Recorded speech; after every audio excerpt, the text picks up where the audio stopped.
Matúšovi Sedlákovi, nech sa ti páči. Tak ďakujem vám veľmi pekne. Vítam vás teda v zvonovej komere, alebo teda na tzv. Zvonovom poschodí starého zámku v Banskej Štiavnici, kde sa nachádza trojica historických zvonov. Aby som prvotne začal, že tu tá kampanológia, alebo čo spomínal teda slovo kampanológ, vlastne kampanológia je špecializovaný vedný odbor, zaoberajúci sa zvonami. Vlastne je to z latinského slova campana, čo znamená zvon.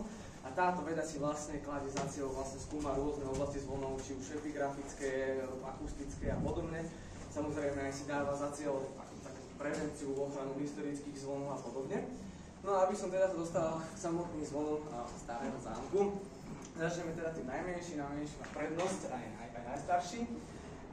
Jedná sa o zvon Panna Mária, bol vlastne odliatý v 15. storočí. Vieme to vlastne určiť z jeho tvaru, keďže vlastne zvon takéhoto typu alebo týchto tvarov sa vyrábal práve v 14. 15. storočí. A má nárazový tón alebo znie v tóne cis-2. Jeho priemer je približne 740 cm a váži 250 kg. Vlastne tento zvon je aj ľudovo nazývaný umieračik a zvonil teda najmä pri príležitostiach a pohreboch, kedy sa teda oznamovalo umrtie nejakého mešťania alebo podobne. Ďalej, aby som sa presunul, máme tu na stredný zvon, to je zvon svätá Katarína Alexandrijská a zvon svätý Honorius I.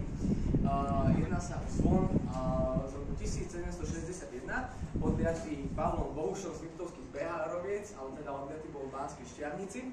Je zasvetený svätej Kataríne Alexandrijskej, ako som spomínal, čiže je patrónka baníkov, takže je to také veľmi tematické. Jeho nominálny, alebo teda hlavný tón, v ktorom znie, je to tón Fis-1. Jeho priemer je 109 cm a váži približne nejakých 770 kg.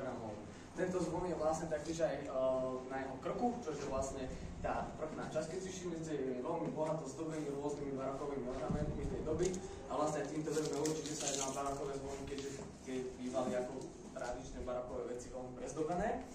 No a najväčším, alebo takou perlou tejto veže je najväčší zvon teda zasvetený svätému Donátovi z roku 1732. Oddial ho Jan Kristián Knížtok z Banskej Bystrice. Hoci je teda na ňom uvedené, že bol odletý v Banskej Bystrici, môžeme sa aj domnievať, že vlastne v tej dobe bolo tradičné takéto veľké zvony odlievať priamo pod vežou, keďže preprava z Banskej Bystrice do Banskej Štiavnice si myslím, že najmä cez tie kopce by bola veľmi, veľmi náročná. Takže takéto veľké zvony sa buď odlievali v okolitých obciach, alebo myslím si, že tu v Banskej Štiavnici, kde určite rozhodne nebol problém, že mohol byť odliatý buď priamo niekde na námestí alebo pod vežou, skrátka, kde bol plac. Tento zvon znie vlastne v nárazovom tóne B0, alebo teda podľa neho malom B.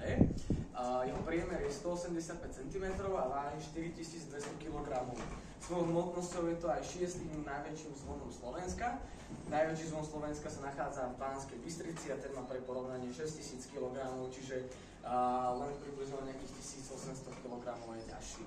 Ešte, aby som takú zaujímavosť možno spomenul, je veľkým šťastím, že zvony alebo zvonový inventár tohto kostola sa zachoval v takom počte, akom je, keďže vlastne počas prvej svetovej vojny sa zvony rekvirovali na vojenské účely, sa ďalej pretavovali na rôzne kanóny a podobne. No a rozkazom vojakov bol hodiny, keď sa dotočia.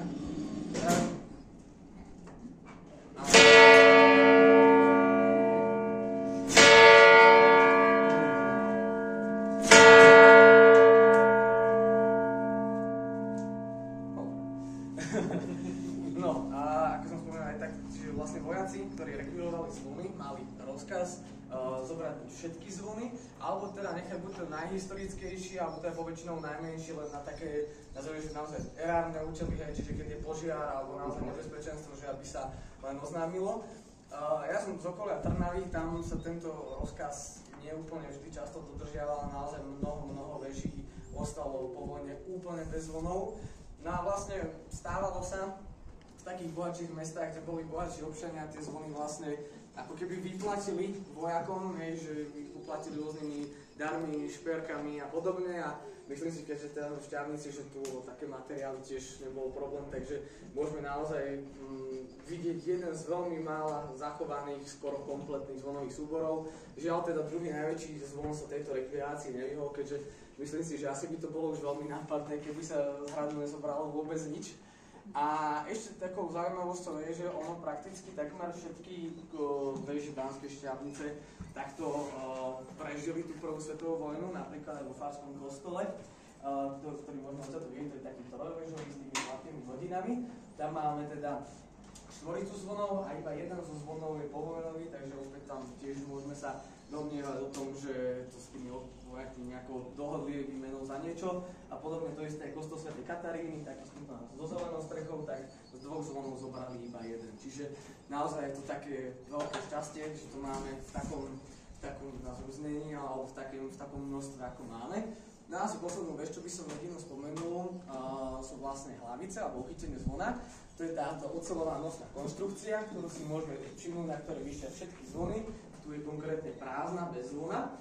Jedná sa o tzv. Pozdechovú riatinovú hlavicu, ktorá bola zostrojená alebo vynavezená Jozefom Pozdechom z Hrnčiarove nad Parnou, z Hrnčiarove pri Trnave.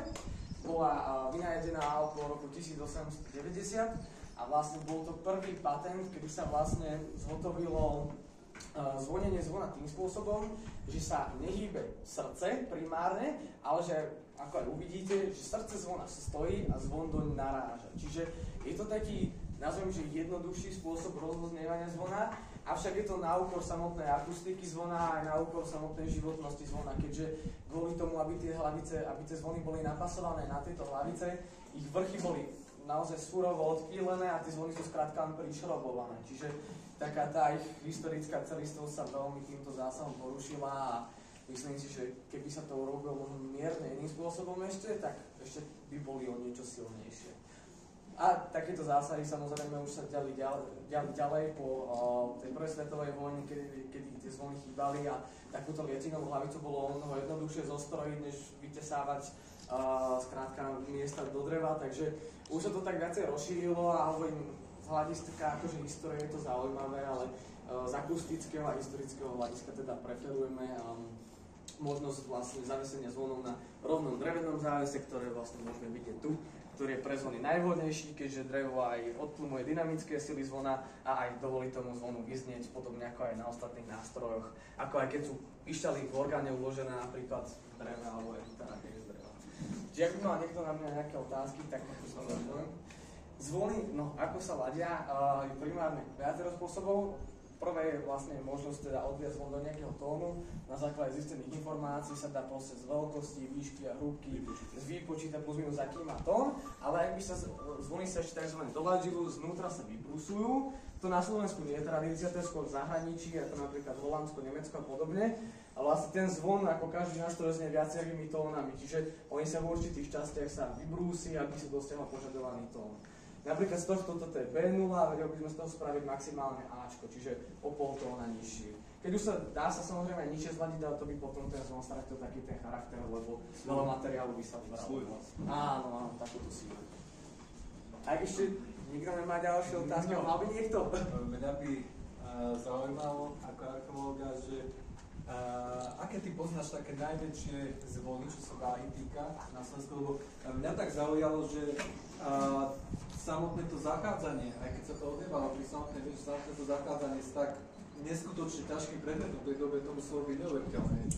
Tak áno, samozrejme, ja som spomenul, že bolo aj logickejšie pre nich a často sa to tak aj robilo, že odlieval sa zvon pod vežou a na vyťahovanie toho zvona na vežu samozrejme bol to dlhý proces, bola to najmä ľudská spolupráca a ešte samozrejme využívali sa aj zvieratá, boli to kone, ale predovšetkým voli, keďže voli sú kľudné zvieratá a teda by sa nesplašili. A naozaj boli to zdĺhavé procesy. Možno takou zaujímavosťou je napríklad v kostole svätého Jakuba v Brne.